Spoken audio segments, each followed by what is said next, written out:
Bisa saya jelaskan bahwa peristiwa ini bermula dari kagetnya sejumlah warga yang mendengar suara teriakan minta tolong dari kediaman korban. Saat itu sejumlah warga yang berada di sekitar Gang Takong, RT 3 RW 8, Kelurahan Sukamaju Baru, Kecamatan Tapas, Kota Depok, pun langsung bergegas mencoba mencari tahu dari mana asal suara teriakan tersebut dengan datang ke rumah korban. Setibanya di dalam rumah korban yang tidak terkunci, para warga pun mendapati pintu kamar korban ini terkunci rapat, hingga akhirnya beberapa warga tersebut memutuskan untuk membuka paksa dengan cara mendobrak pintu kamar tersebut. Setelah didobrak, warga mendapati dua orang, yakni sosok pemilik rumah tersebut yang mana berinisial BAM dan juga anaknya berinisial RA sudah dalam keadaan terluka parah dan terkapar bersimbah darah di dalam kamar yang awalnya terkunci tersebut.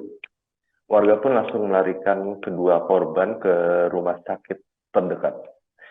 Setelah itu warga pun mengecek kembali keberadaan istri dari pemilik rumah dan mendapati sang istri yang mana berinisial SW ini sudah dalam kondisi tewas mengenaskan di bagian belakang rumahnya, atau mungkin di bagian ruangan dapur rumahnya yang ada di bagian belakang.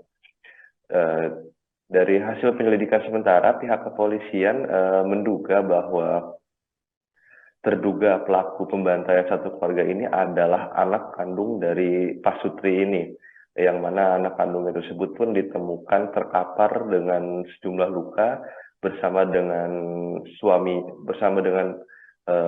bapak kandungnya yang di dalam kamar tersebut.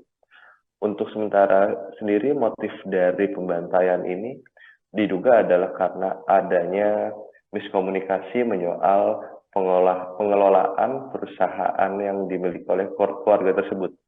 Karena sang pemilik rumah sendiri memiliki usaha pengolahan kardus, dan anaknya sendiri pun bekerja di perusahaan itu. Kurang lebih seperti itu yang bisa saya sampaikan, Nila. Baik, Putra, sedikit bisa diinformasikan. Ini sang ibu kemudian didapati meninggal dunia, lalu terduga pelaku, yakni anak, kemudian ayah yang juga menjadi korban dalam keadaan kritis. Bagaimana kondisinya saat ini? Apakah sudah ada informasi terkini? Baik, informasi terakhir saat pasca kejadian yang saya dapat adalah almarhum sang ibu dibawa ke Rumah Sakit Polri Kramat Jati, Jakarta Timur, untuk kepentingan visum luar dan dalam. Sementara untuk sang terduga pelaku dan sang ayah dibawa ke Rumah Sakit Sentra Medika yang ada di Jalan Raya Bogor, Jakarta, Kecamatan Cimanggis, untuk mendapat perawatan. Saat ini sang ayah sendiri kondisinya sudah mulai membaik dan perlahan bisa dimintai keterangan oleh pihak kepolisian. Namun untuk sang terduga pelaku sendiri atau si anak masih menunggu pulih dari efek obat bius yang didapat dari hasil perawatan di rumah sakit. Kurang lebih seperti itu, Nila. Oke, terduga pelaku atau sang anak ini juga didapati dalam kondisi mengalami luka. Apakah ada upaya kemudian dari terduga pelaku melukai dirinya sendiri atau memang karena cekcok dengan sang ayah inilah yang membuat terduga pelaku ini terluka, Putra?